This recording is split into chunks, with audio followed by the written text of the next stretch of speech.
Beaucoup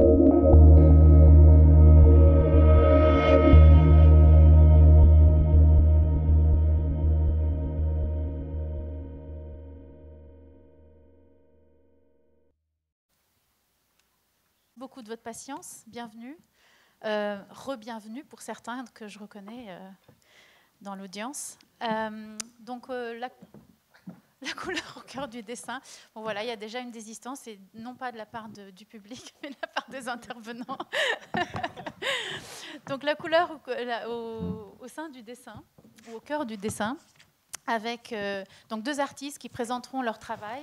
D'abord Benjamin Auchard, puis Valérie Duchesnay, et Jens-Emil Zenwald, qui du coup est un peu co-médiateur avec moi, parce que Émile et moi, on part du principe qu'on n'y connaît absolument rien à la couleur, on n'est pas spécialiste, on est des curieux, des dilettantes un petit peu, et on espère pouvoir poser des questions qui vont nous amener à un rapport un peu plus pragmatique à la couleur, contemporain aussi, parce que la couleur, c'est vrai que c'est une thématique qui semble un peu... en tout cas pour moi, hein, c'est très personnel ce que je raconte, peut-être que vous vous y retrouvez pas du tout, mais voilà, ça semble classique, un peu traditionnel, la séparation entre la ligne et la couleur. Mais on va essayer de tourner un petit peu autour et tomber en plein dedans, au cœur des notions contemporaines et du traitement contemporain de la couleur. Alors, donc, je vous présente les intervenants. Benjamin Auchard, qui vit et travaille à Aubervilliers, qui est à ma droite. Il est diplômé de l'École nationale des beaux-arts de Lyon. Il fut résident du programme de recherche La Seine à l'École nationale supérieure des beaux-arts de Paris, entre 2007 et 2009. À la Cité internationale des arts à Paris entre 2007 et 2008, à l'Institut français de Stuttgart à 2009 et l'Institut français de Cluj-Napoca en Roumanie en 2015. Il a remporté le prix Hélène Linossier Ville de Lyon en 2006 et le deuxième prix de création de la Cité internationale de la tapisserie d'Aubusson en 2010. Il a réalisé nombre d'expositions personnelles en France, dont on peut citer récemment le Granit, Centre d'art de Belfort, Drawer, cabinet de dessin à Paris en 2015, ainsi que ses expositions à la galerie Martine et Thibault de la Châtre en 2013 et avant en 2011. Il a également participé à des expositions collectives en France et à l'étranger, dont on peut citer la Fondation Louis Vuitton à Paris en 2015, la Maison Rouge à Paris en 2015, Radiator Gallery à New York, Galerie du Jour Agnès B, Paris en 2013, Galerie Bewegung à Munich en 2012, Biennale d'art contemporain Le Havre en 2012, Musée régional d'art contemporain à Sérignan, Centre d'art contemporain Le Crédac Ivry-sur-Seine, entre autres. Son travail est présent dans de nombreuses collections publiques et privées, en France et à l'étranger, et une monographie lui fut consacrée aux éditions Adera en 2012. Il a aussi son site benjaminauchard.com en ligne, donc si vous voulez consulter son travail et regarder un petit peu plus d'autres choses au-delà de ce qu'il va nous montrer aujourd'hui. Et en 2017, son travail sera présenté, entre autres, lors d'expositions personnelles au studio Pilote à Paris et à la Fondation Spațiu Intact à Cluj-Napoca, décidément, en Roumanie. Je m'excuse.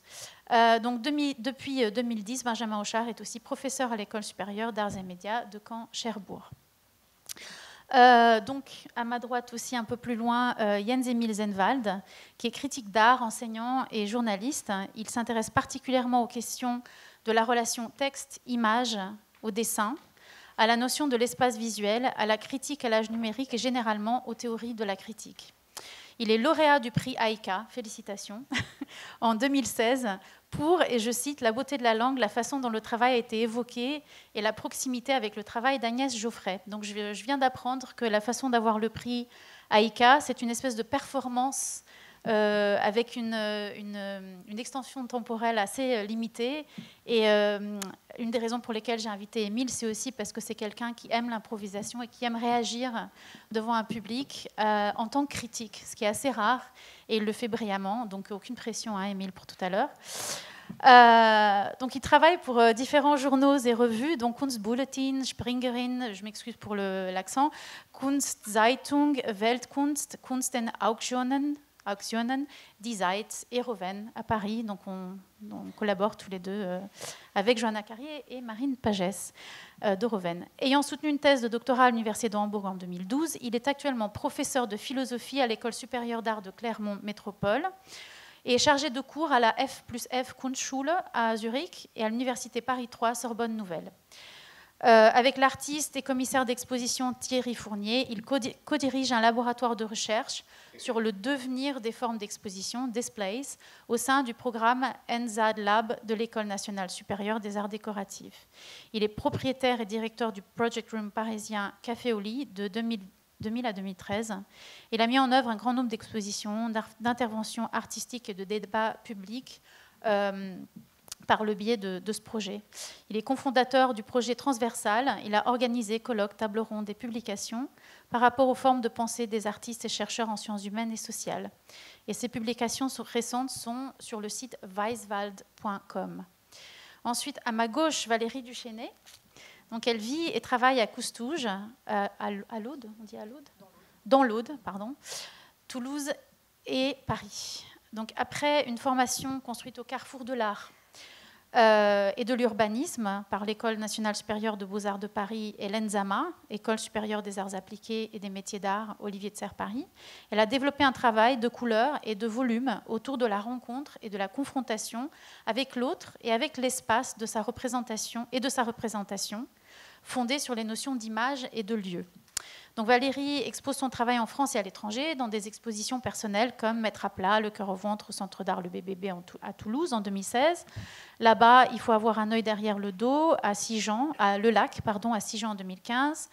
Ou encore à la galerie Martine et Thibault de la Châtre. Décidément, vous avez été très présents aujourd'hui, ce matin et cet après-midi.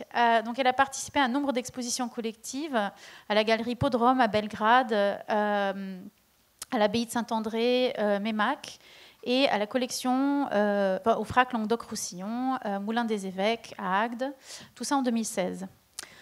Donc pour certains projets, et on va voir ça tout de suite, enfin après la présentation de Benjamin, elle fait intervenir le langage sous forme protocolaire d'enquête auprès de personnes volontaires, avant de produire peinture, dessin et sculpture. Et donc nous allons explorer ici justement cet aspect du travail de Valérie à travers la couleur. Donc elle a également travaillé sur le format livre avec des publications issues de projets spécifiques. Donc en 2014, elle collabore avec l'historienne Arlette Farge à propos des archives judiciaires au XVIIIe siècle à Paris. Donc un livre d'édition aux éditions La Pionnière, La Capucine s'adonne au premier venu, c'est le titre, en découle, ainsi que l'exposition L'Archipel au Crac à Sète. Parallèlement, elle a fait un travail intitulé « À yeux ouverts, les oreilles n'ont pas de paupières » avec les détenus du centre pénitentiaire de Béziers, en partenariat avec le musée régional d'art contemporain de Sérignan, et dont on va parler aussi tout à l'heure, et un livre aux éditions Villa Saint-Clair qui s'intitule « En main propre » restitue cette expérience. 2012, elle est enseignante et coordinatrice pour la première année à l'ISDAT. Voilà, je veux dire l'ISDAT, je ne sais pas. Voilà, à Toulouse, ISDAT Beaux-Arts à Toulouse, et son travail peut être vu plus en détail sur son site valérieduchesnay.com. Donc voilà, alors la première raison qui m'a un peu menée à proposer cette idée de la couleur et ce débat, ce fut une visite à l'atelier de David Batchelor. Je ne sais pas si vous avez consulté le site de Drawing Room très très tôt, il était annoncé comme étant un des intervenants. Il n'a pas pu être présent pour des problèmes de production, de mauvaise livraison de matériaux. Ça arrive, les artistes produisent des choses et parfois ça ne marche pas comme prévu. Mais en tout cas, c'est lui un petit peu qui, à la fois lui et le travail de Benjamin et de Valérie, qui m'ont mené à apporter ce sujet-là, parce que en faisant cette visite à l'atelier de David Batchelor, je suis allée voir ses dessins pour un dossier thématique pour la revue Roven, qui est lancée ici au salon. Et en y allant, je me suis rendu compte que c'est quelqu'un qui travaille sur la couleur, et moi je travaille sur la ligne, et que je ne m'étais jamais penchée sur ce sujet, et que je visitais un artiste qui travaillait là-dessus, et je n'avais pas vraiment de questions à lui poser. Et du coup, j'ai fait une sorte de confession. Je lui ai dit que je m'étais jamais penchée sur la couleur, et de façon théorique, et il m'a dit mais c'est pas grave du tout, parce que moi non plus je ne me penche pas, enfin il fait une collection de cartes, de chartes de couleurs du 19e siècle, mais il explique qu'il rentre dans la question de la couleur à travers la couleur urbaine, les couleurs de la ville. et qu'il croit qu'il y a une façon contemporaine justement d'aborder ce sujet-là, notamment dans son livre Chromophobia, que je recommande fortement.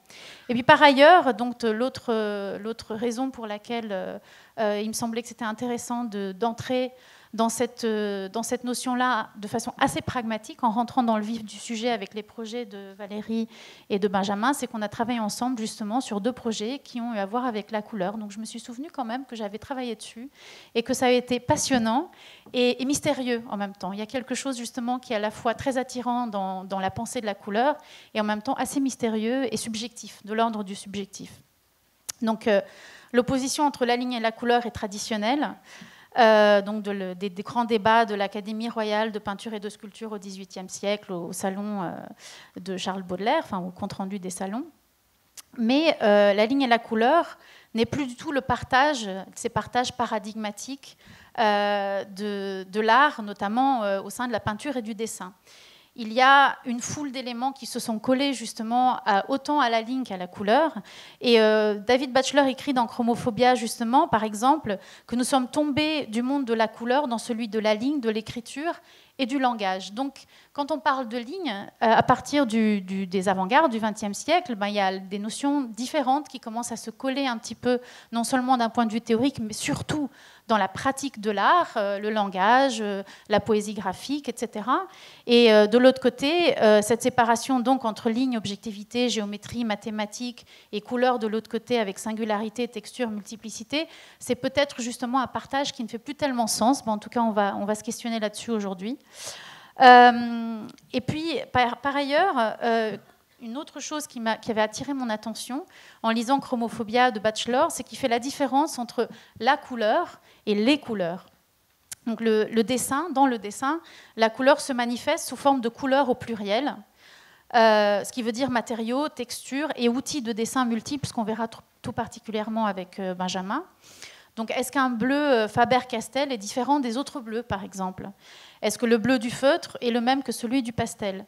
Donc, nous touchons ici à des multiples sujets, notamment l'universel et le pluriel, la couleur, les couleurs, l'artifice et le naturel. Batchelor, il dit quelque chose de très curieux. Il dit la couleur est nature et les couleurs sont culture. Entre le maquillage et le visage, si Benjamin montre, il y a un projet de Benjamin justement qui fait référence à cela, le dessin est son support, mais aussi surtout l'aspect sémantique et sémiotique de la couleur, car il y a un rapport à la fois langagier et culturel à la notion de couleur ou de couleur au pluriel. Par exemple, toutes les langues n'identifient pas les mêmes couleurs et paraît-il, il n'y a pas de consensus scientifique et normatif sur les couleurs de l'arc-en-ciel.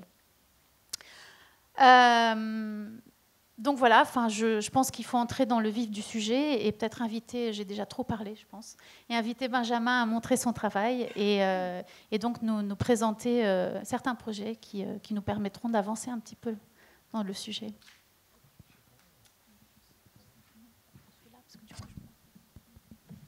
Bonjour, ouais, ça marche, c'est bon. Merci Johanna. Donc moi je vais vous présenter une dizaine de projets, dizaines d'œuvres, dizaines de séries qui s'étalent sur une dizaine d'années. D'une première série de dessins qui a été un peu fondatrice de l'ensemble de mon travail de dessin et qu'on voit ici dans une exposition. Peut-être du coup on peut passer à la prochaine.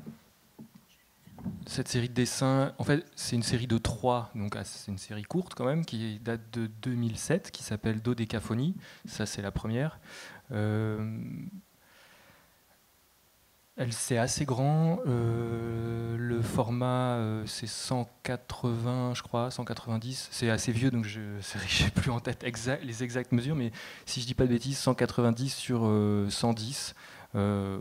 C'est un format du coup très allongé qui évoque forcément l'idée d'un paysage ou d'une carte dans lequel il y a beaucoup de couleurs, un fond qui est sur un craft, qui était quelque chose de très important pour moi. Je souhaitais que le papier ne soit pas blanc, mais qu'il soit déjà une forme de couleur, une forme de quelque chose de non vide, en tout cas, qui est déjà des formes. Et on voit des zones, par exemple en bas à gauche, qui est une zone de craft à côté de deux zones bleues et rouges, où là, la couleur du papier était pour moi assez importante, parce qu'elle permettait aussi de transformer les couleurs.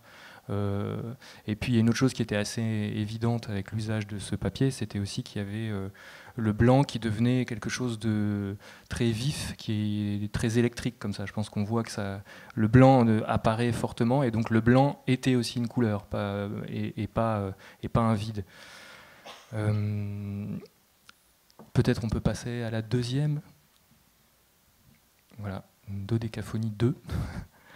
Je reviendrai après sur la méthode. Là, je vais juste parler de ces dessins-là. Ce qui me tenait un peu dans cette série, c'était de fabriquer ce qui, pour moi, dans la carte, aurait été l'occurrence de multiples points. Vous êtes ici, avec un œil qui aurait glissé continuellement sur le dessin, et pas un dessin sur lequel on s'arrête sur des formes, mais où on est continuellement appelé par d'autres formes qui sont de proche en proche, conjointement fixées les unes aux autres. Ce qui me semblait, moi, être une forme d'hystérie de l'œil, quelque chose qui puisse pas nous calmer. Il y avait pour moi aussi l'idée d'un excès de couleurs, même si ce n'est pas les mêmes répertoires chromatiques qui sont sur les trois dessins de la série, il y avait le même nombre d'outils, à peu près une soixantaine. Et là, ça, je reviendrai dessus juste après. Mais il y avait du coup aussi des assemblages de couleurs qui étaient faits de manière non harmonieuse, ou qui pourraient même être assez difficiles à voir, voire vulgaires. C'était pour moi assez important qu'il y ait des choses qui ne nous paraissent pas séduisantes, ou qui puissent rebuter l'œil même, voire ne pas être dans cette sensation qu'on a continuellement d'une couleur qui nous séduirait. Par exemple, quelque chose qui peut faire penser au drapeau d'ailleurs, qui était posé de cette manière-là, avec ces trois formes plus ou moins rectangulaires, d'un violet, d'un blanc et d'un rose, qui est une espèce de déformation comme ça d'un drapeau, qui pourrait être le drapeau français, ou une association de couleurs comme un orange, alors qui est très éteint, à côté d'un vert qui lui aussi est éteint, et donc où d'un seul coup le dessin tomberait comme ça, il n'y aurait plus de lumière dans le dessin. C'est quelque chose qui m'intéressait aussi, la couleur qui amène cette question de la lumière et de ce qu'on souhaite regarder, une espèce de chose comme ça. Quand on a parlé avec Johanna aussi, je me suis souvenu d'une chose que j'avais un peu oubliée, c'est pour ça que je suis un peu approximatif sur ces dessins, je crois, pour l'instant. Mais on en avait parlé lors d'un entretien qui avait été publié dans un numéro de Reven assez ancien, en 2009 ou 2010. Et justement, il y avait déjà cette préoccupation du choix de la couleur, et Johanna était un peu interloquée sur le fait que parfois je choisis des couleurs, pas pour leur couleur, mais pour leur nom. Avec du coup des couleurs que j'aime pas du tout, ou au contraire que j'aime trop, mais je choisis malgré tout en dehors de moi d'une certaine manière, avec l'idée qu'il était important de ne pas uniquement voir la couleur uniquement pour elle-même peut-être, mais aussi pour des choses plus périphériques, moins visibles dans un dessin, puisque je ne pense pas qu'on voit les couleurs. Peut-être on peut passer à la troisième. Et une dernière chose que je peux raconter, ce dessin il le montre assez bien, c'est la manière dont je travaille. En tout cas sur cette série, les feuilles étaient à plat sur la table. Je commence depuis un point le dessin. Ici c'est quasiment au centre, les deux autres c'était pas le cas. Et j'amalgame de proche en proche des formes plus ou moins automatiques.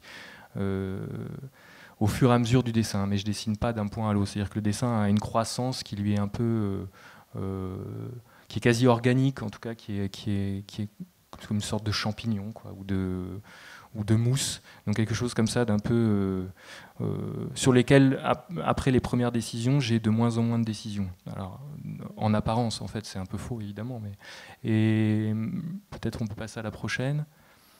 Pour en parler, je voulais vous montrer ces choses qui étaient initialement un document de travail et qui progressivement est quelque chose que j'ai intégré au travail comme étant des œuvres.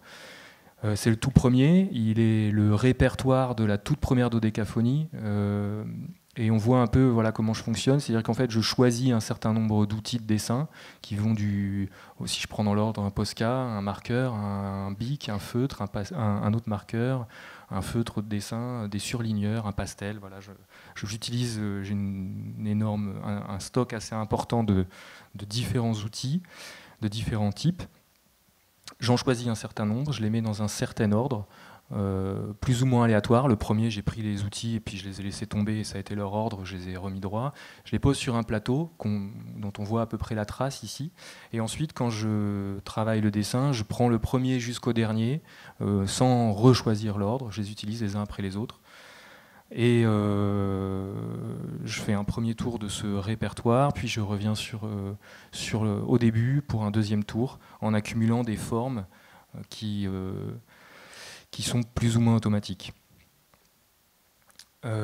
J'ai donc donné un nom à cette méthode que j'ai appelée méthode dodécaphonique, qui fait référence à la musique dodécaphonique d'Arnold Schoenberg, où il s'agissait aussi d'utiliser les différentes notes de la gamme chromatique en leur donnant une première fois un ordre, puis en les utilisant toujours en faisant revenir cet ordre, ce qui permettait de jouer sur la durée des silences entre les notes, la durée des notes, les hauteurs aussi. Bon, je ne suis pas un spécialiste du dodécaphonisme musical, mais je me suis servi de cette image-là, que je connaissais de manière vraiment amateur, pour essayer de mettre au point une forme de méthode pour mon dessin.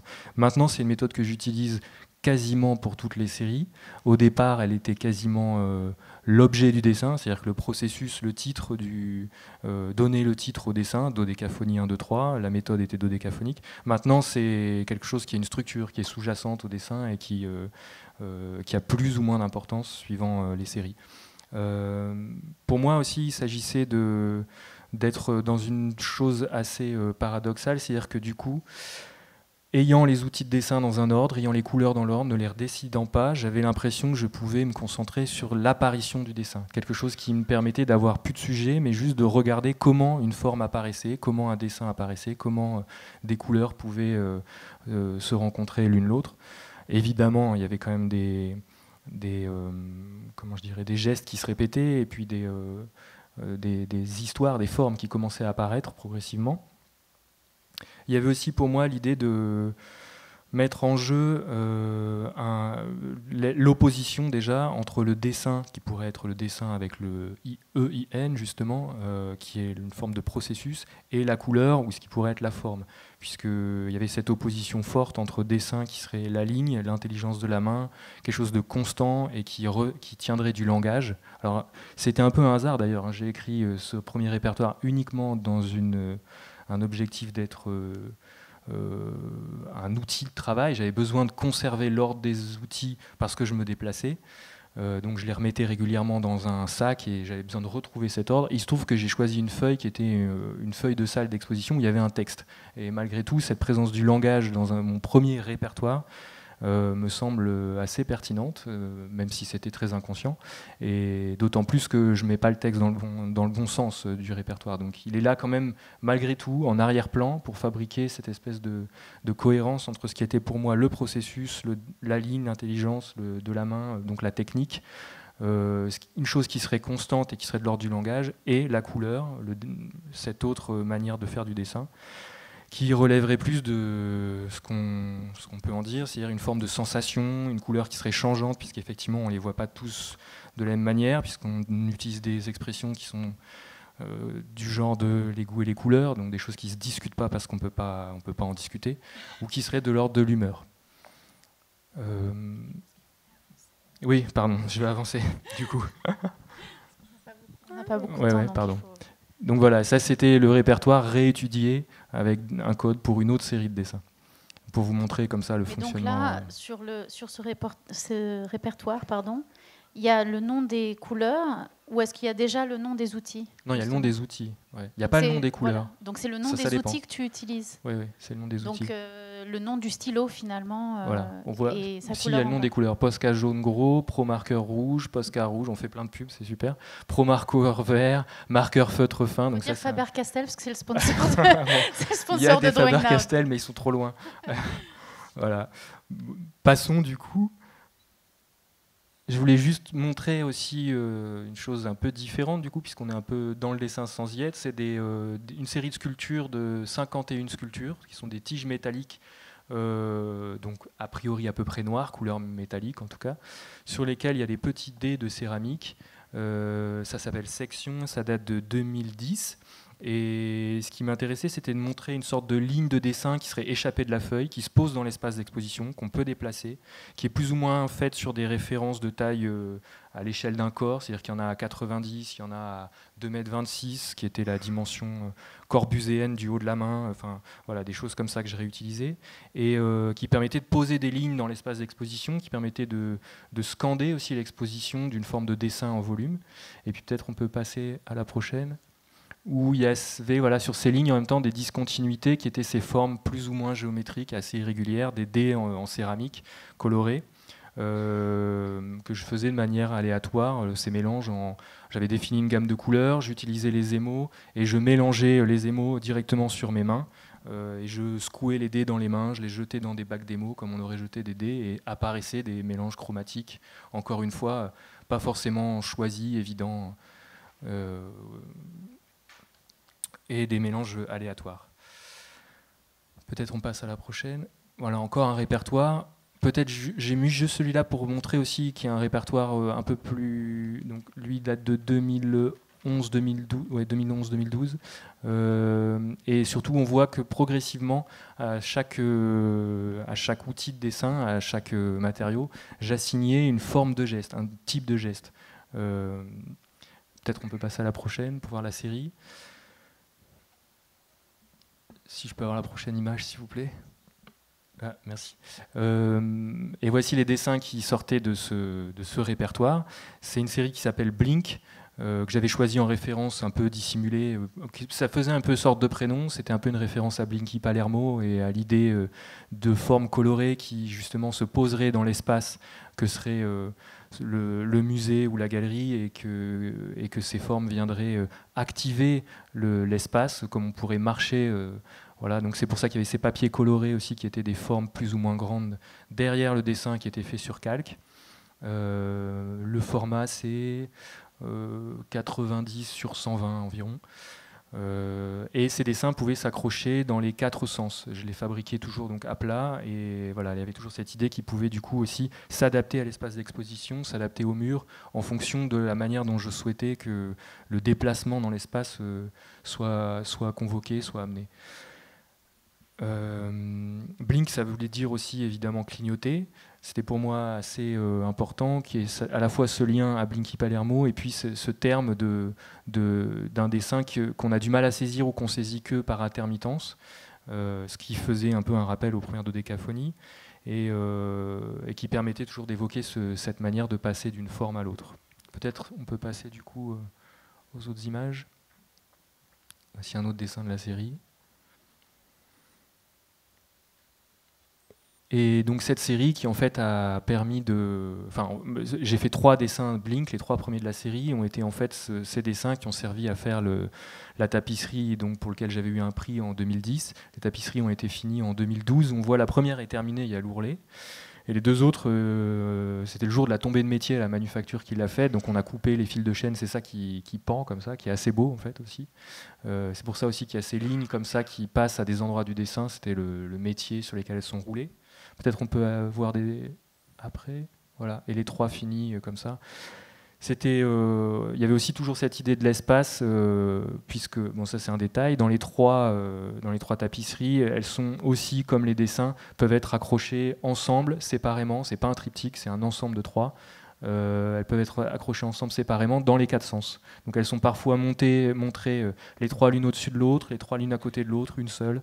Et ça fait, pour vous donner un peu l'espace, c'est à peu près ça, ça fait 1,50 m 60 par 2,20 m.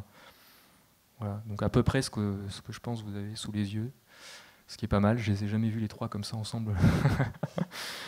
Voilà. Presque en vrai, ouais.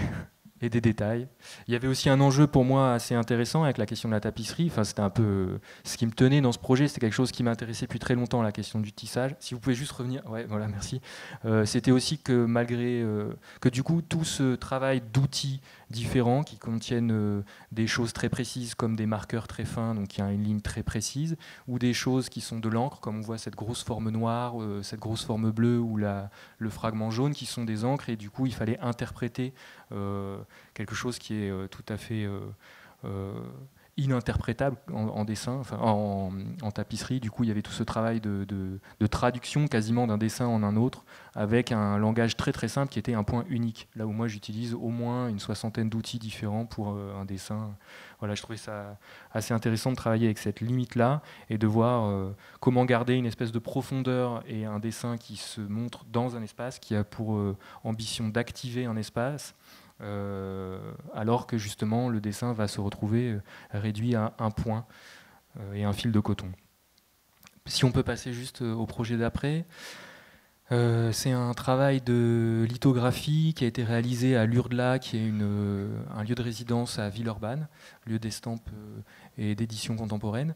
Et ici, on voit une espèce d'étape de travail qui était montrée lors d'une exposition, parce qu'il y a aussi un lieu d'exposition à l'Urdla. En fait, le travail, c'est les 5 lithographies qui sont à gauche, et on voit ensuite une forme de déclinaison qui explique un peu le projet. Peut-être si on passe à l'image d'après. En fait, ici, l'idée, c'était de confronter, d'articuler la méthode dodécaphonique et le processus lithographique, que je vais expliquer brièvement. En fait, on dessine sur une pierre, on encre cette pierre d'une couleur ou d'un noir, et on imprime cette pierre autant de fois qu'on veut. C'est comme ça qu'on reproduit la chose. Moi, j'ai dessiné sur 5 pierres, sur lesquelles je passais de l'une à l'autre, comme si je dessinais sur une seule feuille. J'ai ensuite utilisé, on peut passer à la prochaine, les 5 pierres pour les ancrer de 5 couleurs que j'ai définies et obtenir comme ça une édition de 5 estampes, 5 lithographies, où il y a le même dessin, mais où la couleur faisait changer le dessin. Et si on peut voir celle d'après. Du coup, il y a des zones qui apparaissent plus fortes que d'autres, puisqu'il y a un vert d'eau qui est très clair, il y a un bleu nuit qui est très fort, il y a un jaune qui ramène beaucoup de lumière, un bordeaux et un bleu. Voilà. Peut-être si on passe encore.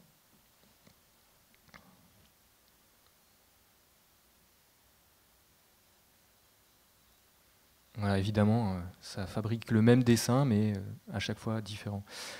Ensuite, je voulais montrer cette série qui est en fait la suite des dodécaphonies de 2007. J'ai réalisé ces dodécaphonies-là en 2013. Elles ont été montrées pour la première fois à la galerie Martinet-Thibault de la Châtre, justement. Ici, sur le mur, il y a du coup la dodécaphonie 4. Je suis reparti de ce numéro. Pour moi, c'était vraiment la fin, la suite plutôt. C'était plutôt retourner à ce processus. Donc, il y avait la dodécaphonie 4 et la dodécaphonie 8, qui est la dernière. J'ai fait une série de 5. Qui est du coup, peut-être on peut passer à la prochaine.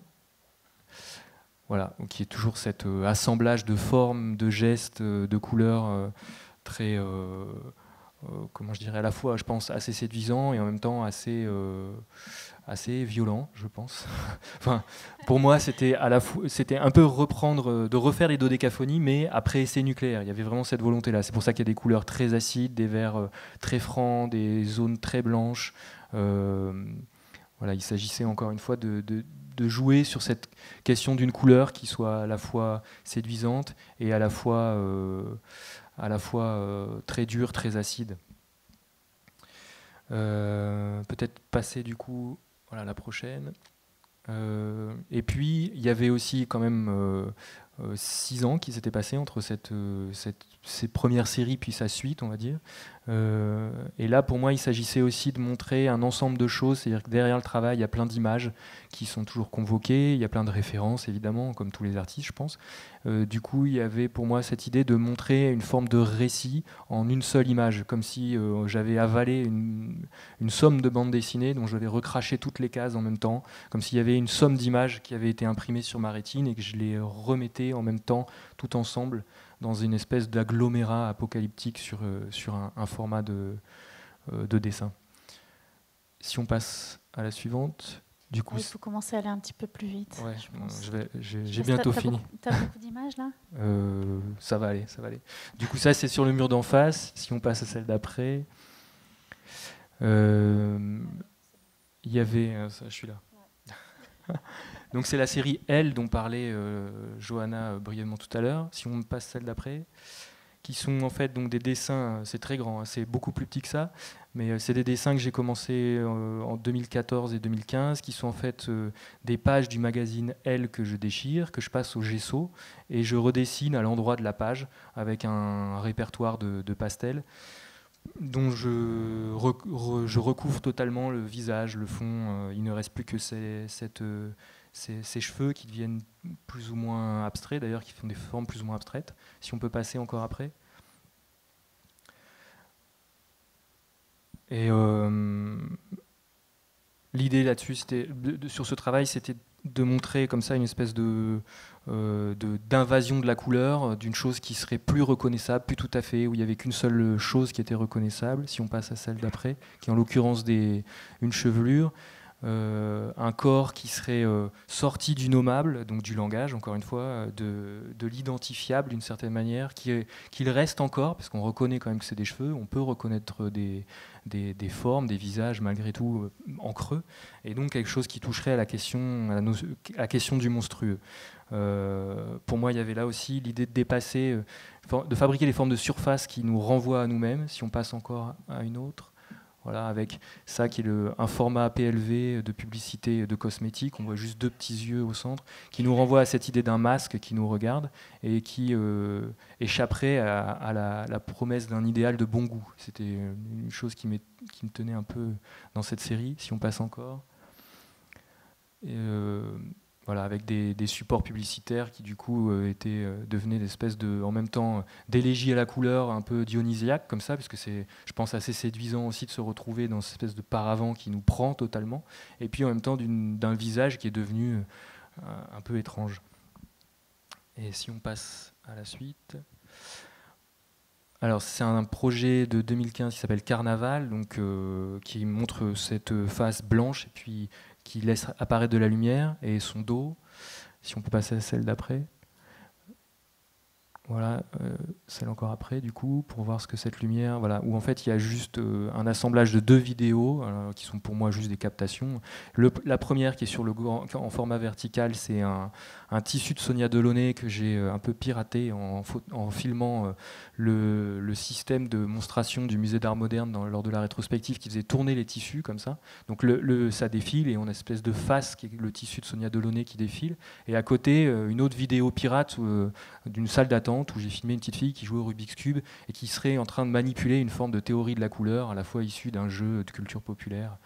Voilà, il y avait pour moi cette espèce de confrontation entre à la fois quelque chose qui vient de l'art moderne et d'une culture aussi savante, en tout cas qui serait une forme de bonne culture, et quelque chose qui serait une forme de mauvaise culture. Les bottes de la petite fille sont aussi des fleurs très colorées. Bon, on le voit pas là, mais c'était aussi cette confrontation qui m'intéressait. Puis donc le titre Carnaval, une fête colorée populaire où on se travestit, où on se costume, où on se déguise. Voilà. Si on passe à la suivante. Et celle encore après, du coup, où il y a cette pièce qui s'appelle Les Yeux de l'Enfer, qui date de 2007, qui en fait initialement a été fabriquée pour être accrochée sur le toit du Creux de l'Enfer, le centre d'art qui est à Thiers. Donc les yeux, c'était des yeux, et puis ils sont devenus de l'enfer à cause du centre d'art. Mais ce qui m'intéressait aussi là, c'était en fait, c'est des moulages de pneus en paraffine, en résine, pardon, dans lequel il y a des guirlandes électriques rouges de Noël. Et qui fabrique ces formes géométriques. On ne le voit pas, il y a des cordes en fait, qui évoquent aussi l'idée de la bouée, ce qu'on voyait quand on allait sur le toit du centre d'art, ou des formes de néon, donc de jouer aussi comme ça avec une espèce de matériaux très visités, très utilisés dans l'art contemporain, mais que je détournais, qui devenaient à la fois des bouées, mais qui étaient des moulages de pneus, donc tout un mélange de choses, et qui, lors de cette exposition à côté du Carnaval, donnait quand même une impression d'abandon, parce que c'était des murs en béton assez secs, une impression de fin du monde qui me plaisait plutôt bien. Et pour terminer, voilà, juste un projet en cours qui est, si on passe à celle d'après encore, qui est voilà, un dessin qui est en train d'être passé en tapisserie et qui sera terminé prochainement, si on passe après. Sur lequel je travaille avec le cartonnier, donc, et qui est donc ce monsieur, Jacques Bourdex, qui travaille, celle d'après, s'il vous plaît, à chercher les couleurs. Voilà, je trouvais que c'était intéressant de montrer ce document de travail où voilà, il y avait ce projet où on travaille à la fois sur des choses où la couleur est, comment je dirais, où il y avait cette idée de frotter les contraires entre une forme qui était en couleur primaire un peu dure qui venait sur le devant, un fond à l'eau avec des couleurs beaucoup plus pastel, et où nous on était de manière très technique, très savante à chercher des couleurs. J'avais envie de vous montrer ça. Merci. Merci Benjamin. Tu as une question, Émile ? Je passe la parole à Émile alors, qui réagit tout de suite à la présentation de Benjamin, et puis on passe ensuite à la présentation de Valérie. Oui, tout à fait, oui, mais je me suis dit peut-être on peut juste entrer déjà Comédier. un peu dans le vif. Merci beaucoup déjà pour l'invitation à toi, Chouana, et merci à toi pour cette présentation de Benjamin, qui m'a fait par ailleurs aussi découvrir des travaux que je ne connaissais pas encore.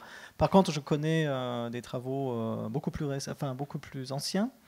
Et je me rappelle aussi qu'à l'époque, tu étais, d'une certaine manière, tu es toujours entre objet et dessin, d'une certaine manière. Je me rappelle d'une visite atelier où il y a justement des décaphonies en train de se faire, et à côté, il y avait un projet avec des livres, où tu as fait des monotypes avec des tranches de livres. Ma première question, ça serait, ou peut-être la seule avant qu'on passe la parole à la prochaine artiste, mais ce serait... quand est-ce que c'est encore dessin et à quel moment ça devient autre chose ? C'est dur. J'ai l'impression que c'est toujours dessin en fait. Mais c'est très juste comme question, tu regardes très bien, enfin je sais, de toute façon je t'appelle souvent pour parler parce que c'est très juste. Pour moi le carnaval par exemple est un dessin, il a été beaucoup de dessins avant d'arriver à être ça, et puis d'une certaine manière les vidéos qui sont à l'arrière sont pour moi une manière de mettre de la couleur et de mettre du dessin, et je dirais pas que c'est de la vidéo. Il y avait dans cette exposition une captation d'un feu, et ce qui me plaisait à ce moment-là c'était les cheminées et cette forme qui est en train de se faire, en train de disparaître, qui est une forme mais qui n'en est pas une, de la fumée et du champignon par exemple, atomique je parle. Et cette vidéo était pour moi un dessin, je l'ai accroché de manière verticale dans son cadre, comme ça peut se faire déjà très souvent, mais pour moi le cadre de la télévision était un dessin, et effectivement je crois qu'à chaque fois qu'il y a un objet, il est pour moi une forme graphique dans l'espace. Donc c'est très juste comme question. C'est très juste aussi comme réponse. Peut-être on va y revenir tout à l'heure. Oui, on va peut-être passer... je crois que ça va aller en crescendo vers une hypothèse qu'on va peut-être formuler tout à l'heure. Oui, on va lancer une discussion peut-être un petit peu plus en profondeur par rapport à ces questions-là, justement, des limites du dessin et de la question de l'articulation entre protocole, couleur ready-made aussi un peu dans ton travail, et du rapport au langage. Je ne sais pas si tu avais d'autres questions par rapport justement à l'utilisation du langage ou du...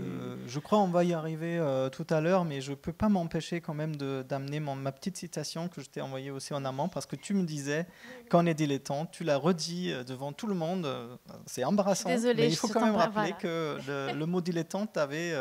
à une époque, une notion tout à fait pas péjorative.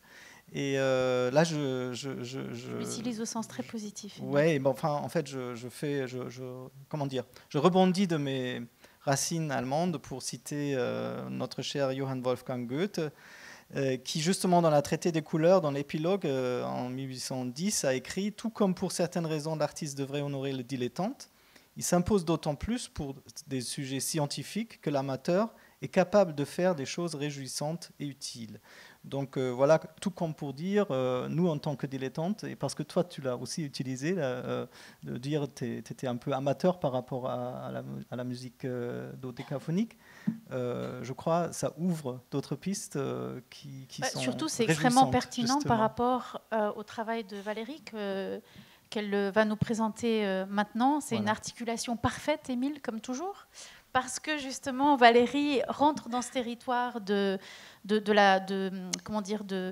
d'aller chercher chez des gens, chez des communautés de personnes qui n'ont pas forcément un intérêt pour la couleur ni pour le dessin, et qui viennent en amateurs, un petit peu en dilettante, et qui finalement se frottent à cette expérience-là.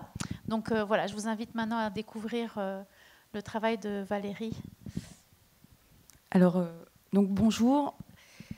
Donc je remercie Johanna de m'avoir invitée. Donc en fait, je vais vous présenter 3 projets. Donc le premier s'appelle Ristewin, le deuxième s'appelle En main propre, et le troisième s'appelle La Capucine s'adonne au premier venu. Voilà. Donc on va commencer par... c'est pas la... C'est pas tout à fait cadré. Alors, normalement, c'est pas cadré, hein.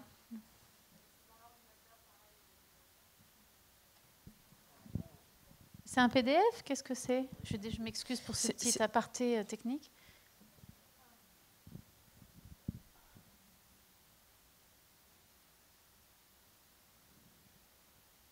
Si on met en pleine page, ça coupe?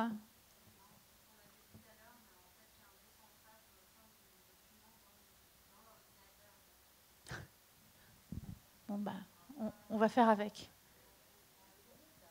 C'est très bien. Alors, on fait comme ça. Alors, donc je vais, dans un premier temps, vous parler de Ristewin. Donc, Ristewin, c'est un projet donc, qui s'est passé en 2011 à Paris. Donc, peut-être qu'on peut mettre l'image suivante. Voilà, on peut peut-être mettre la...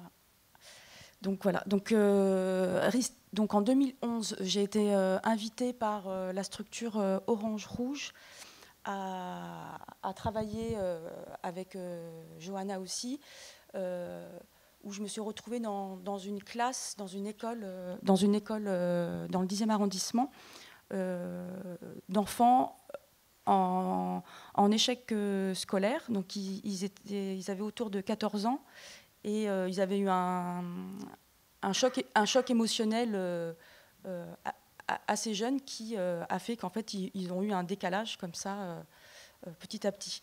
Donc c'est un projet qui a duré 3 mois. Donc j'ai enquêté auprès donc, de ces 9 adolescents sur leur opinion à propos de la couleur.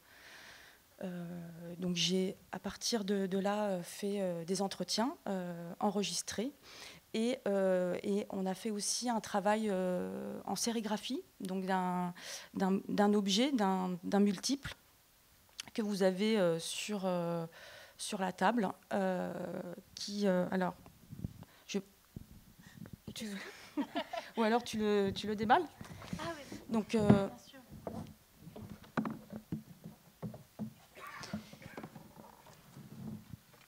Donc à partir, en fait, voilà, à partir d'une gouache, à partir d'un livre que je venais de réaliser, qui s'appelle Lieux-dits, qui sont une cinquantaine de gouaches qui ont été faites après une cinquantaine d'entretiens qui a eu lieu au Japon et en France. Et ce livre venait d'arriver.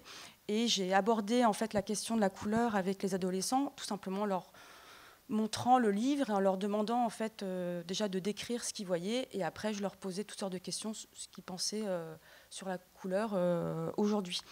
Après, on a fait des séances en sérigraphie avec l'atelier Dupont et Valérie Vernet et Nathalie Leroy-Fievé.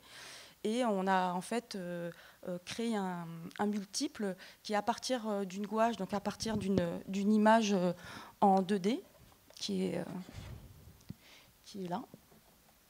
Donc la boîte fonctionne finalement comme un socle avec une mise en volume de ce projet.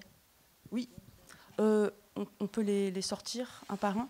à partir de cette image en 2D, tout ça, c'est de la sérigraphie sur papier ou sur carton, à partir d'une petite note graphique qui montre un peu ce qui se passe dans ce multiple.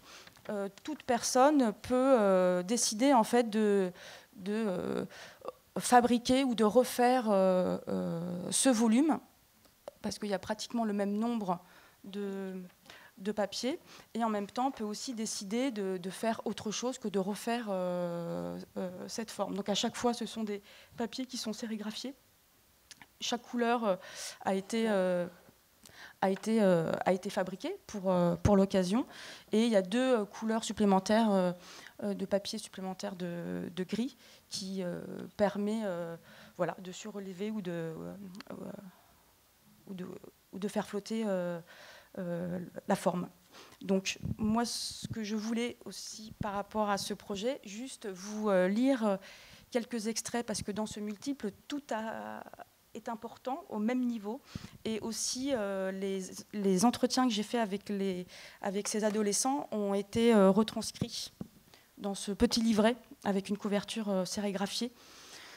En mélangeant toutes ces couleurs, on a en fait eu un gris qui est le gris du carton et de la couverture de la petite édition.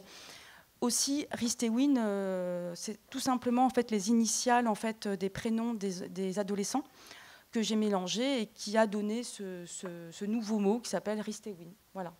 Donc je vous propose pour peut-être on peut montrer d'autres photos de ce projet. Je pense qu'il y en a 3 là.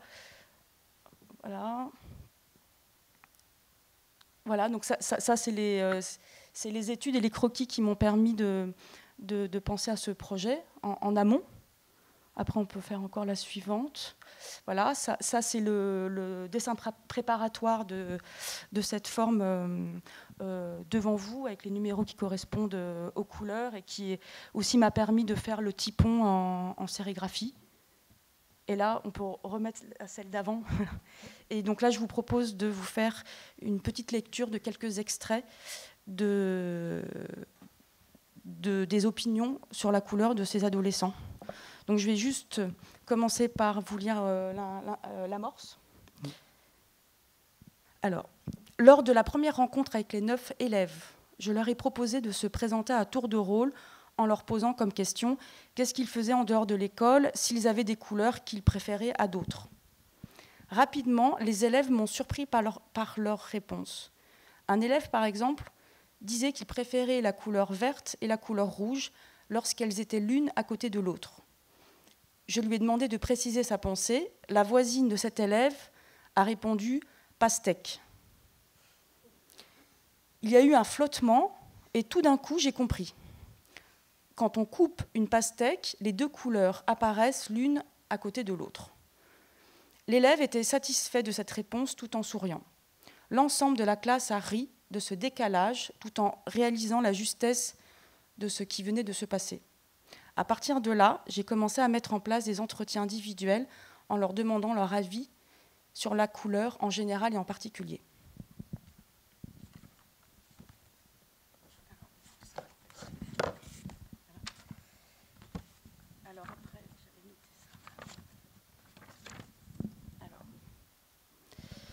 Extrait 2, entretien Ibrahim.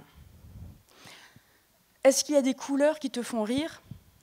Un peu, enfin non. Je suis étonnée, j'aime bien les couleurs, je n'ai pas envie de rire. Quand tu te souviens du trajet entre chez toi et l'école, y a-t-il une couleur qui te vienne en mémoire ? Non. Si je fais un trajet pour aller quelque part, je pense aux raisons pourquoi j'y vais. Par exemple, aller chez mon cousin. Donc, je pense à aller chez mon cousin.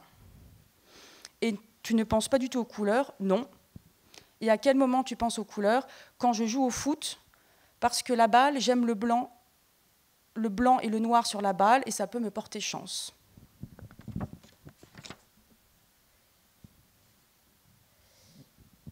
Alors, extrait 4, entretien Célim.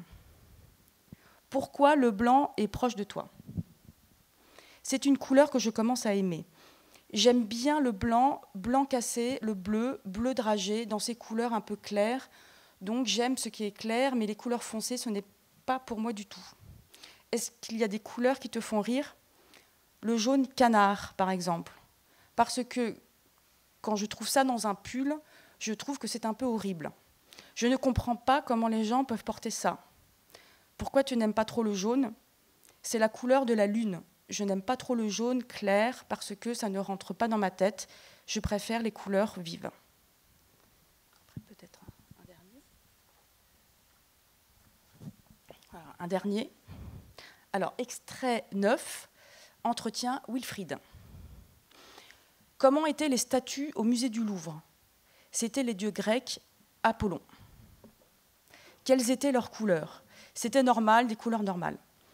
Et c'est quoi pour toi des couleurs normales? Du blanc, une statue cassable. Les statues, ça se casse. Ça se casse? Oui. T'en as vu qui étaient à moitié cassées au Louvre? Non, si on les touche, on peut les casser. En plus, elles sont très fragiles. Tu aurais aimé les toucher? Oui, mais c'est interdit. En sérigraphie, on pourra toucher les peintures, si elles sont sèches. Tu aimes prendre le métro? Oui, c'est mon seul transport du quotidien. Quelles sont de mémoire les couleurs de ce métro? Je reconnais trop vite les couleurs. Je ne peux même pas vous le dire. C'est la même couleur comme d'habitude, vert, blanc. Après, il y a plein d'autres couleurs. Celles des trains, le bleu, le blanc, le rose, un peu. Les nouveaux trains sont bleus, vert, noir et blanc.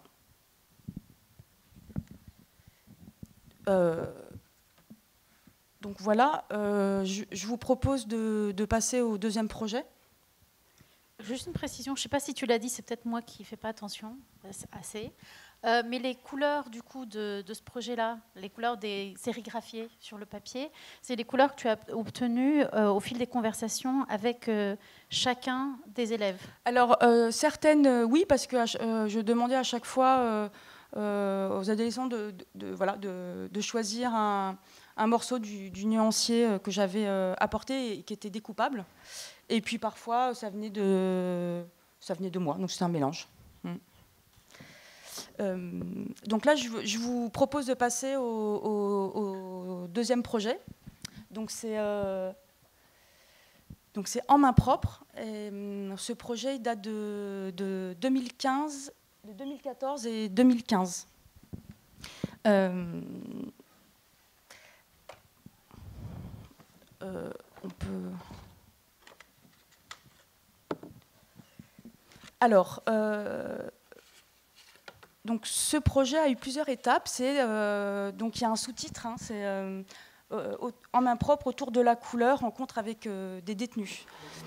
Donc en 2013, j'ai été invitée en fait par un musée, le MRAC à Sérignan, qui m'a proposé si j'avais envie d'intervenir en tant qu'artiste dans la prison, dans le centre pénitentiaire de Béziers.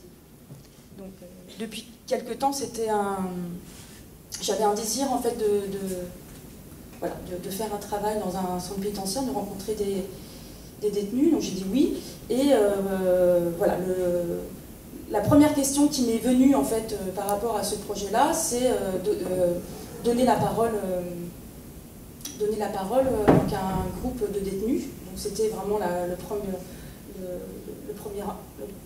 première étape, et puis de rencontrer ce groupe de détenus, de leur donner la parole avec comme point de départ et comme le thème qui m'est quotidien, qui est la couleur. Hein. C'était vraiment ces deux choses-là qui m'étaient importantes pour qu'il y ait rencontre entre moi et les détenus. Donc,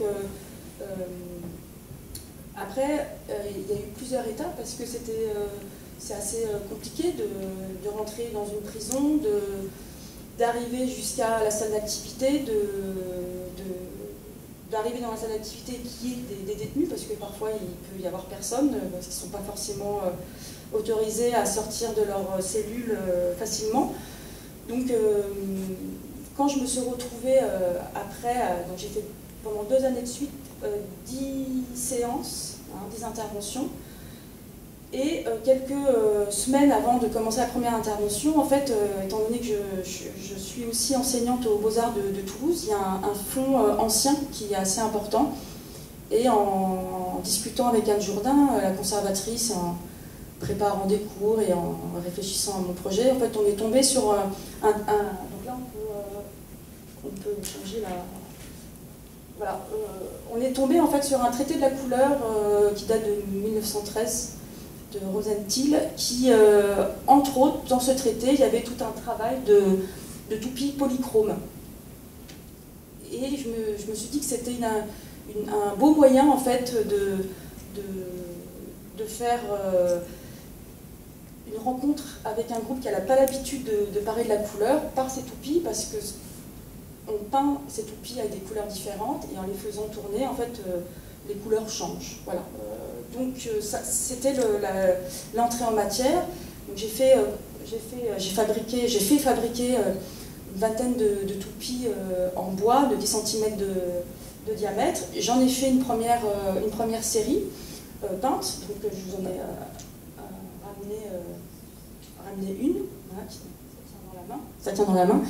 Et quand j'ai travaillé avec les détenus, au bout d'un moment, je leur donnais, enfin voilà, ils pouvaient peindre 1 à 3 toupies, et surtout c'était un moment où je me retrouvais à peindre avec eux. S'ils n'arrivaient pas à choisir, à fabriquer un bleu qu'ils avaient dans la tête, j'essayais de les aider, je les aidais juste à appliquer de la peinture sur la toupie. Voilà. Mais donc au final, c'est un projet où voilà, un groupe de détenus a produit un certain nombre de toupies qui, bien évidemment, pouvaient les récupérer après dans leur cellule. Donc en fait, c'est un objet qu'ils ont ramené avec eux et pas chez eux. Et c'est pour ça que dans le livre, j'ai fait intervenir voilà, une photographe, Christine Sibran, qui est aussi enseignante aux Beaux-Arts, qui est venue... on peut peut-être... tourner les pages. Enfin, voilà. Donc ça, voilà, ça c'est la première série de toupies que j'ai faite et que j'ai pu montrer aussi aux détenus avant qu'ils puissent peindre aussi. Et puis, donc ça c'est des photos qui ont été faites par l'éditeur Jacques Fournel. Et puis, Christine Sibran est venue à la dernière séance à la prison pour prendre en photo les détenus qui montraient dans leurs mains leur toupie. Donc je pense que c'est peut-être... Alors, ouais, ça sera, je vous le dirai peut-être après. Donc ça, c'est toujours mes toupies, donc peut-être après. Encore. Voilà, comme ça, vous voyez aussi. Voilà. Voilà. Donc là, en fait, les photos que vous avez là, donc c'est des mains du groupe de détenus qui présentaient assez fièrement leur propre toupie. Mais avant d'arriver, en fait, à les faire travailler sur une toupie polychrome, ça ne s'est pas passé aussi facilement que ça. Je voulais qu'il y ait une confiance voilà, qui se mette en place pour qu'ils aient envie de peindre une toupie, parce que je pense qu'à la base, ils n'avaient pas du tout envie de peindre une toupie. Et du coup, c'est là où en fait, j'ai commencé en fait, à les faire dessiner les premières séances avec un cours que j'ai mis en place il y a quelques années aux Beaux-Arts qui s'appelle Onde à sonder, où je fais tout simplement écouter toutes sortes de sons et je demande aux étudiants de dessiner plus ou moins ce qu'ils entendent avec quelques contraintes supplémentaires pour aussi pouvoir dessiner avec eux, pour qu'il y ait un temps où, voilà, où on parle de la couleur ou d'autre chose. Et donc c'est là où est intervenu, pendant ces premières séances, j'ai dit à mes étudiants de première année que les cours qu'ils avaient eus en octobre, en fait, j'étais en train de les mettre en place dans une prison. Donc, il y a une quinzaine d'étudiants qui sont venus spontanément me voir en disant qu'ils avaient très envie de participer à ce projet-là avec moi. Et donc, il y a eu une correspondance épistolaire qui a eu lieu entre les étudiants et le groupe de détenus par des enregistrements de sons, de questions, de dessins. Voilà, il y a même une étudiante qui est ici dans cette salle.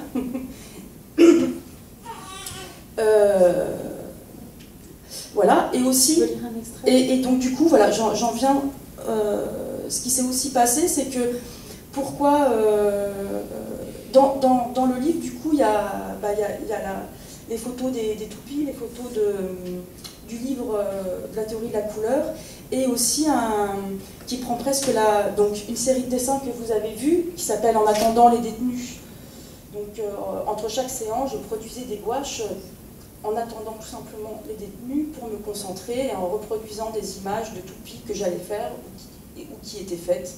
Et aussi dans le livre, il y a en fait un journal de bord que j'ai commencé à écrire dès la première année, après en fait une des premières séances que j'avais faites qui avait été en fait un échec. C'est-à-dire qu'au départ, après avoir fait Ristéwin avec les adolescents décalés, je voulais faire le même principe avec les détenus, c'est-à-dire leur poser des questions sur la couleur, qu'est-ce qu'ils en pensaient.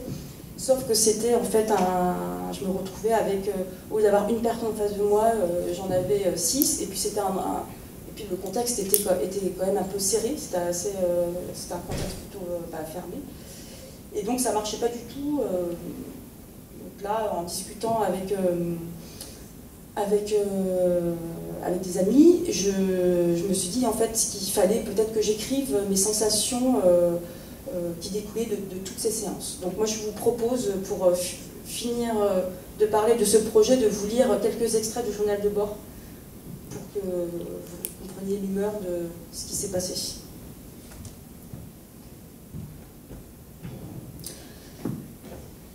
Alors, journal de bord 1, au centre pénitentiaire de Béziers du 24 avril au 16 mai 2014. Quelques jours avant la première... non, c'est pas là. Séance 1. Jeudi 24 avril 2014. Arrivé au parking du centre pénitentiaire à 14h. Il y a des enfants avec leur mère qui attendent, sûrement l'heure du parloir. Je croise une ado qui pleure dans les bras de son père. J'ai le cœur gros. J'ai le trac. Je n'ai pas peur d'être avec les détenus, de toute façon, je n'aurai jamais peur. C'est le contexte qui m'impressionne, toutes ces portes et ces murs. Je sonne à la porte, j'attends un peu, la porte s'ouvre, je rentre.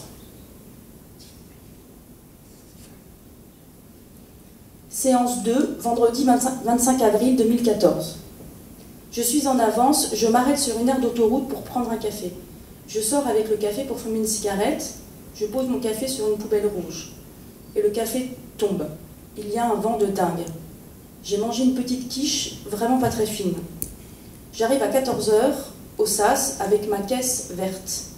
Guillaume est là, toujours souriant. On passe les différentes portes. Il me dit qu'il devra partir plus tôt que prévu. J'espère que je retrouverai la sortie. 7 détenus sont présents dans une petite salle, assez agitée. Je me rends compte quelques jours plus tard que la salle était trop fermée, trop petite. Démarrage difficile. Le breton Sandro Lamèche Cailly, qui part après avoir fait quelques dessins. Je vais mettre l'image, s'il vous plaît. Excuse-moi. Jean qui part de lui-même, il n'est vraiment pas concentré. Abdel qui reste un moment après avoir fait quelques dessins car il va au parloir. Éphémère qui part rapidement, j'ai l'impression qu'il a envie de se déplacer d'un espace à un autre. Je leur fais passer un nuancier japonais avec 1000 couleurs différentes. Ils peuvent en choisir une et la prendre. Il suffit de détacher une petite bande du nuancier. Je me rends compte que mon tour de table avec la prise de parole sur les couleurs ne fonctionne pas, trop frontal.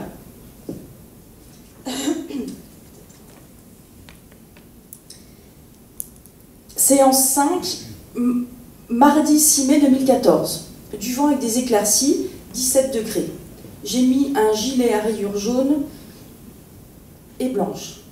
En arrivant devant le parking du centre pénitentiaire à 13h45, je vois de la fumée et une masse noire au milieu de la route. Des pneus ont été brûlés par les gardiens ce matin pour montrer leur mécontentement.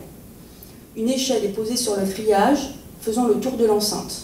Sur le parking, des familles sur leur 31, des hommes en costume cravate et des femmes en tailleur, prennent la direction de la porte de la prison.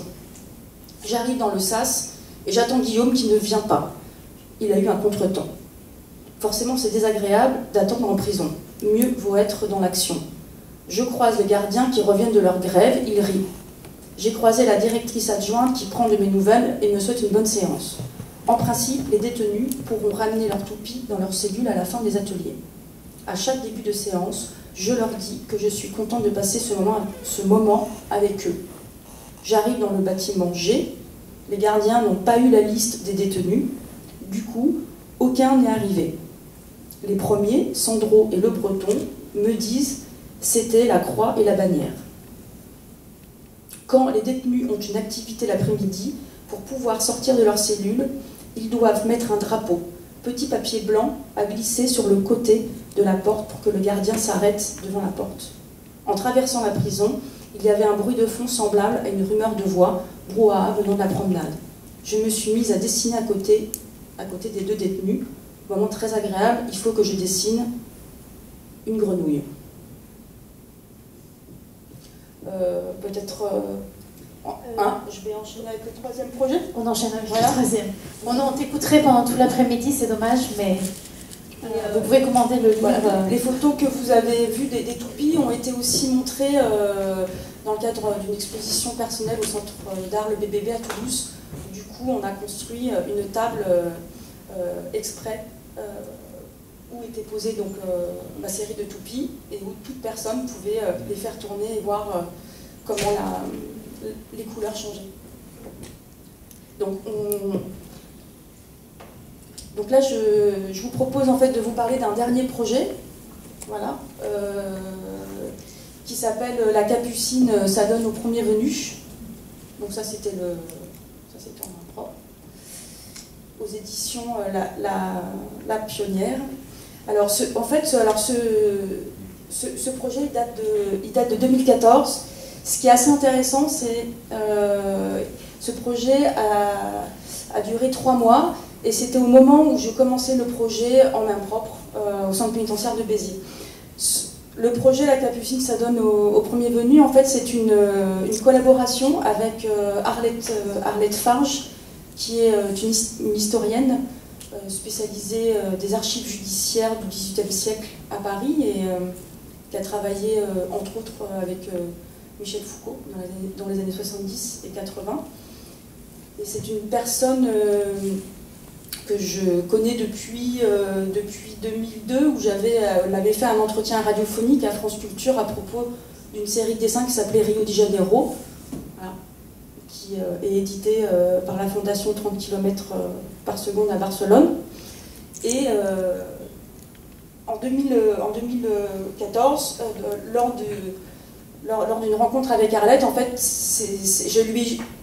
donc c'est quelqu'un qui travaille sur les archives judiciaires, et je lui ai juste posé comme question, je lui ai juste dit mon désir en fait de savoir si c'était possible de retranscrire en fait des archives manuscrites. Hein.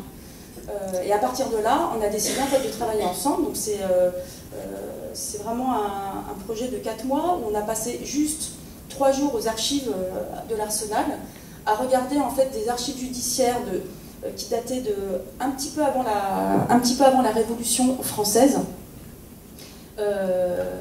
et qui racontaient en fait avant la Révolution française à Paris. Toute personne pouvait enfermer en prison un membre de sa famille s'il trouvait qu'il était un peu bizarre. Donc il suffisait en fait d'aller au commissariat de son quartier, de faire une déposition. Il y avait une toute petite enquête et généralement la personne elle allait à la Bastille passer un certain temps. Donc en fait il y a une correspondance énorme, correspondance de famille entre la famille, le commissaire, la prison, et qui fait en fait qu'on apprend beaucoup de choses sur cette partie de gens qui habitaient à Paris. Et donc c'est une partie du travail d'Arlette Farge. Il y a eu un livre qu'elle a fait avec Michel Foucault qui s'appelle Le désordre des familles, qui est sorti en 1982 et qui retranscrit tout ça. Donc nous en fait, à partir de ces archives-là, on en a sélectionné 20 on a sélectionné 20, et à partir de ces 20 archives, Arlette Farge a produit des textes, à partir de ces archives-là, à partir de ces faits divers, et moi, à partir des archives et des textes d'Arlette, j'ai produit 20 gouaches. Donc là, on peut peut-être tourner. Et ce qui était intéressant déjà par rapport au dessin et par rapport à une archive, c'est dans un premier temps, il y a une histoire de déchiffrer l'archive, de la traduire, après de la lire, après de la digérer, et après de la dessiner. Hein. Donc il y avait toutes ces étapes-là, en fait, conduites, alors là on peut passer un petit peu, qui se sont mis en place, et peut-être qu'on y reviendra après, mais comment la couleur intervient avec ces dessins, parce que dans un premier temps, c'est du dessin, donc c'est des gouaches qui mesurent 20 cm par 15, qui sont assez petites. Par contre, c'est dessiné au pinceau, à la gouache, et le noir, en fait, je l'ai fabriqué hein, avec différentes couleurs. Voilà. Donc, dans un premier temps, il y a le dessin, donc, mais c'est pas dessiné avant en crayon, c'est-à-dire qu'avant, sur un carnet, je dessinais toutes sortes de postures, et donc c'est un trait direct au pinceau, et la couleur intervient après pour plusieurs raisons. Donc, déjà, on peut passer pour provoquer, provoquer une troisième dimension, mettre en place un espace, accentuer un geste, rehausser une situation que je pouvais ressentir sur le moment. Je vous propose peut-être de vous lire, parce que dans le livre de la Capucine, il y a les extraits qui sont retranscrits. Un peu vite, malheureusement. Voilà, juste celle-là, qui, du coup, j'en profite pour dire que j'avais fait une résidence à l'Urgla, donc le centre d'estampes à Villeurbanne, et donc spécialement, c'est une lithographie, celle-là, qui mesure 1 mètre par 70 cm, donc qui correspond du coup à une pierre assez grande et très lourde, où il y a une intervention de couleur qui a été un aplat, un jaune. Voilà, donc je vous lis l'extrait en fait que Arlette a recopié aux archives et qui a eu voilà. Alors André Flamand et Jeanne Philippot, 18 décembre 1758, Archives Bastille. Monsieur, j'ai l'honneur de vous rendre compte que j'ai arrêté la nuit dernière à la clameur publique, rue Pierre-Poisson, André Flamand, garçon cordonnier, et Marie-Jeanne Philippot, fille de prostitution publique, qui ont causé un scandale public. D'abord sur la route du Grand Châtelet à 9 h, lui déculotté et elle troussée jusqu'au menton, qui commettaient des horreurs à la vue des passants, mais qui ont été hués, se sont retirés dans une autre rue où ils ont recommencé pareille chose. Ils ont été arrêtés sur le fait par 4 archers de notre compagnie et je les ai trouvés sans se démonter à la vue de plus de 200 personnes. Bon, bah, on finit là-dessus. Voilà, on finit là-dessus. On ne peut que. Bon, bah, merci beaucoup Valérie. Bon, il y a beaucoup de choses à dire, je pense. Merci à tous les deux. Émile, est-ce que tu veux peut-être de ton côté réagir par rapport à ce qu'on vient de voir? Oui, encore merci à Valérie. Peut-être rapidement, parce que le temps court et on ne veut pas trop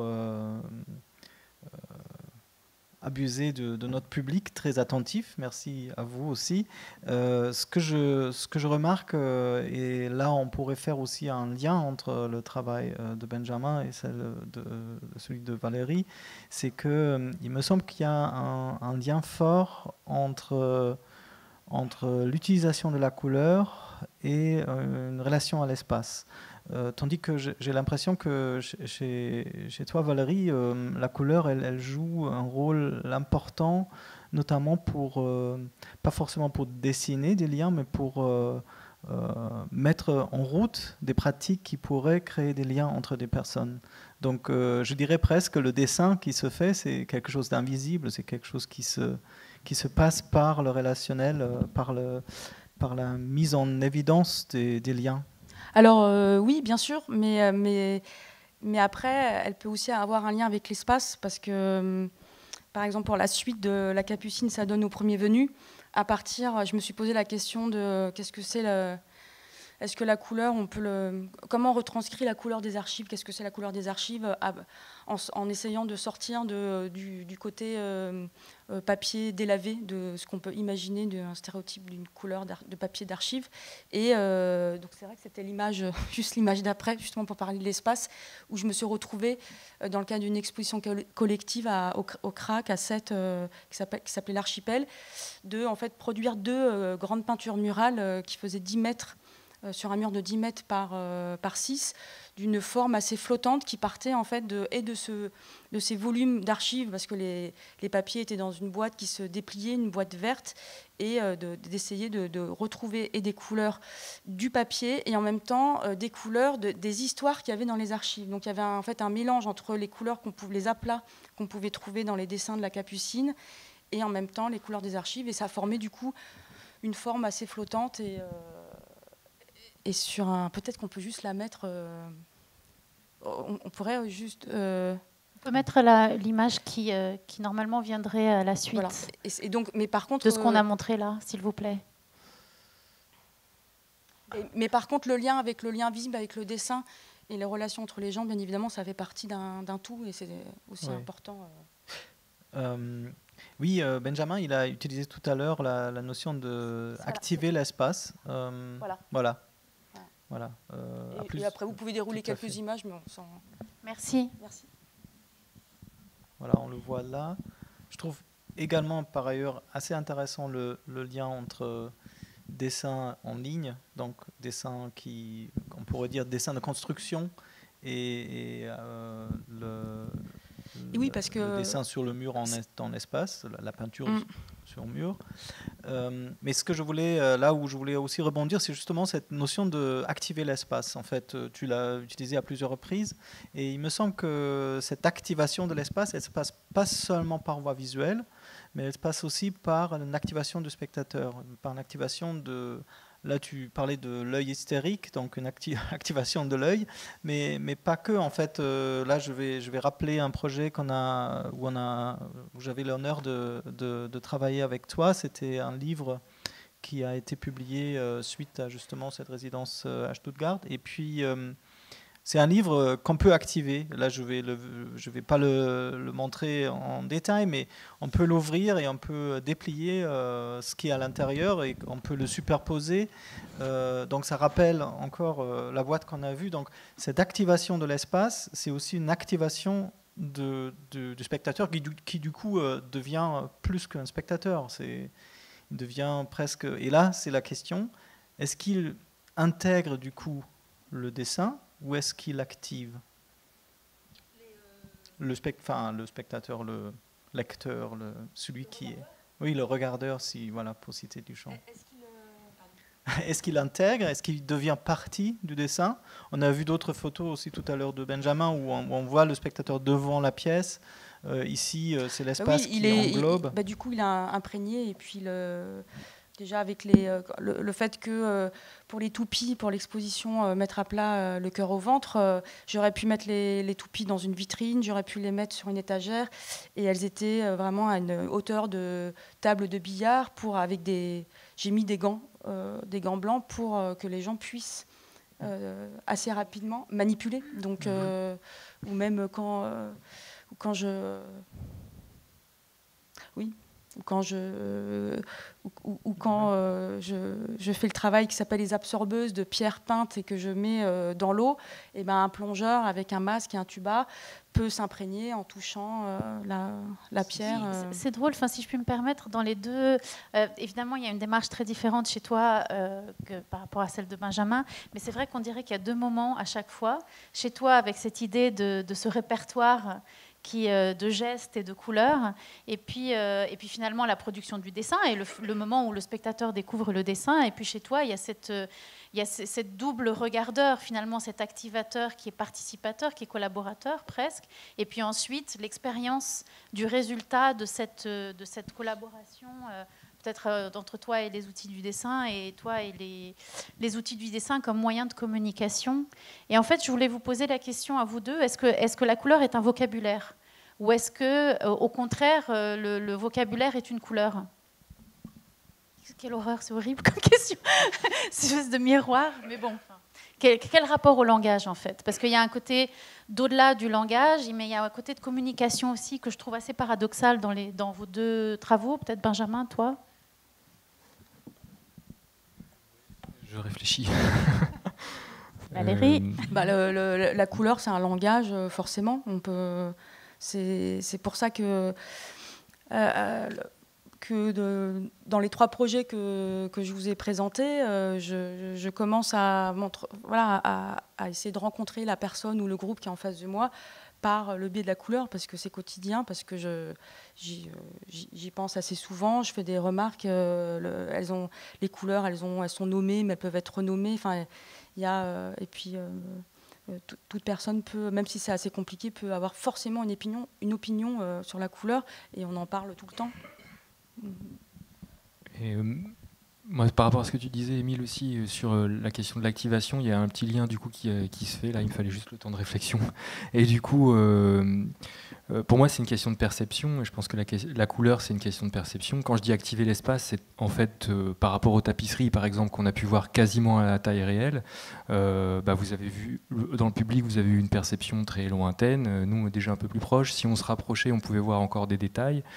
Donc c'est toujours la question de l'endroit où on se situe face à ce qu'on regarde, quel est le point de vue d'une certaine manière, et la couleur pour moi c'était aussi une question de point de vue. La première fois que je me suis posé une question dans ma vie sur la couleur, c'est une chose très simple. J'avais un ami au lycée qui a une forme de daltonisme qui fait qu'il ne voyait pas les couleurs, il voyait que en valeur de gris, et il se trouve qu'un jour on a regardé un film en noir et blanc, pour lui il voyait les couleurs, quoi.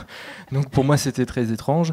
Et après il y avait aussi plein de phénomènes, c'est-à-dire que du coup un vert kaki ressemblait à un marron clair, voilà. Et du coup là ça m'a fait prendre conscience déjà de cette question-là, de la perception, et du fait que de toute façon, quoi qu'il advienne, c'est un langage dans la mesure où il a aussi comme tout langage, il a ses limites. C'est-à-dire que même si on utilise des mots pour essayer de nous comprendre, eh bien, de toute façon, il y a toujours un moment où on ne se comprend pas.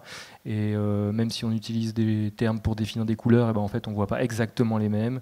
Et je crois que toutes les théories, elles disent à peu près ça. Enfin, quand même aussi que de toute façon, la couleur, elle est fluctuante. Je sais pas, ça me fait penser à Albers, par exemple, qui s'amusait avec un vocabulaire de couleurs assez simple à montrer que justement, de toute façon, il s'agissait à la fois de sensations et de différences, peut-être. Émile, tu veux peut-être rajouter quelque chose? Reste toujours à poser cette question de relation entre couleur et dessin, parce que là, on est en train de parler d'une notion de dessin assez élargie. On a déjà entendu que le dessin sort dans l'espace, prend corps, devient aussi invisible par des relations. Donc la couleur, elle intervient. Et pourtant, quand on voit une forme comme ça, on ne va pas forcément tout de suite dire que c'est un dessin. On pourrait tout de suite aussi dire que c'est une peinture. Et pourtant, il y a un élément du coup graphique, pour revenir sur ta question, donc de vocabulaire, de langage, qui intervient et qui est assez important, qui est structurant à la fois, et qui, d'une certaine manière, déplace le rôle de la couleur. Donc la couleur, elle ne joue pas ce même rôle que dans la peinture, mais un autre rôle. Et peut-être on pourrait revenir sur cette importance que ça soit de la couleur. Et en même temps, donc, toute l'étape du dessin est très importante. Plus le dessin se construit et les couleurs arrivent à ce moment-là. Donc il y a vraiment toutes ces étapes petit à petit. Et après, quand il y a la mise en œuvre de la peinture sur le mur, il y a du coup cette construction de dessin qui revient, parce que donc le dessin est projeté sur le mur, mais tout est fait à main levée. C'est-à-dire que le dessin, je le reconstruis sur le mur. C'est pas fait à la baguette, et c'est fait Donc tout est fait à la main. Après, toutes les lignes sont retendues aussi au crayon. Et après, je commence à peindre. Donc là, il y a 38 couleurs, entre 2 et 3 couches par couleur. Mais c'est aussi...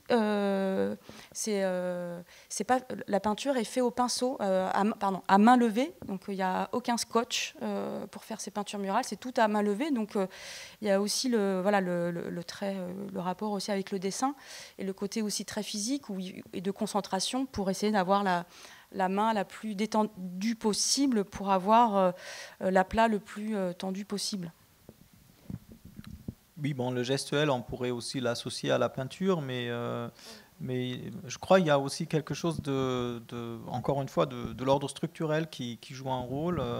Là, on pourrait remonter, c'est ce que j'ai préparé, je crois que je ne vais pas tout à fait y revenir, mais si on peut passer la première image que j'ai préparée, on pourrait remonter à un moment clé dans la réflexion sur la couleur, qui est justement la théorie de Newton, début du XVIIIe siècle.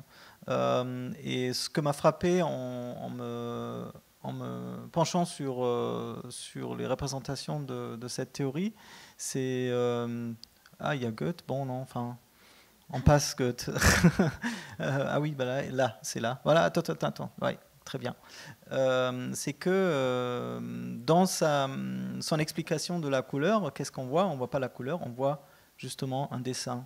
Et il me semble que justement la théorie que Newton a amenée de dire que dans la lumière blanche se trouvent toutes les couleurs et on peut les ressortir en les faire passant par un prisme, cette lumière blanche, a inscrit dans la notion de couleur une dimension graphique, une dimension, disons, qui revient à ce qu'on pourrait appeler après une écriture.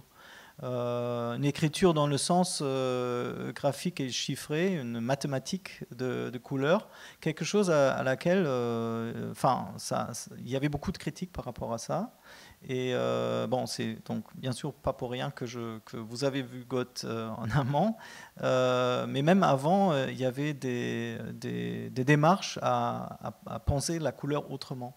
Et c'est là où je voulais aller un peu, parce qu'il me semble qu'il y a vraiment pas mal d'échos, de résonance par rapport à ce départ d'une théorie de couleur qui a été beaucoup discutée. Je peux vous montrer la prochaine image. C'est Johann Ignaz Schiffer-Müller. On peut voir la prochaine image, s'il vous plaît ? La prochaine, voilà. Qui justement, et vous voyez, c'est 70 ans plus tard, cherche à faire un ordre des couleurs. Et ce que je trouve rigolo, parce qu'en fait, j'ai trouvé ces images bien avant que j'ai vu le dossier préparé par Valérie, et il y a quand même des résonances, rien que par les formes circulaires, qui sont très, bien sûr, fréquents par rapport à la représentation des couleurs. Et Schiffer-Müller, il cherchait un système de couleurs qui répond à la nature des couleurs. Parce que très très tôt, on a dit, mais attendez, penser la couleur seulement comme quelque chose sans âme, qui est complètement mathématique, ça ne va pas. Parce que ça ne représente pas ce que provoquent les couleurs.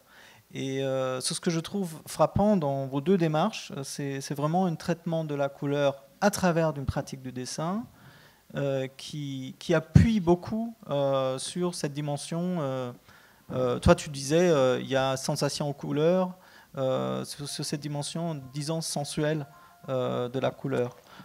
Peut-être vous avez envie de rebondir là-dessus, notamment Benjamin, parce que je me rappelle aussi d'autres interventions que tu as fait, par exemple lors du salon de Montrouge, où tu as intervenu sur une vitre, où il y avait vraiment un moment presque, disons, spectaculaire, un événement, l'événement du dessin en couleur que je trouvais fort, qui est aussi présent dans les décaphonies.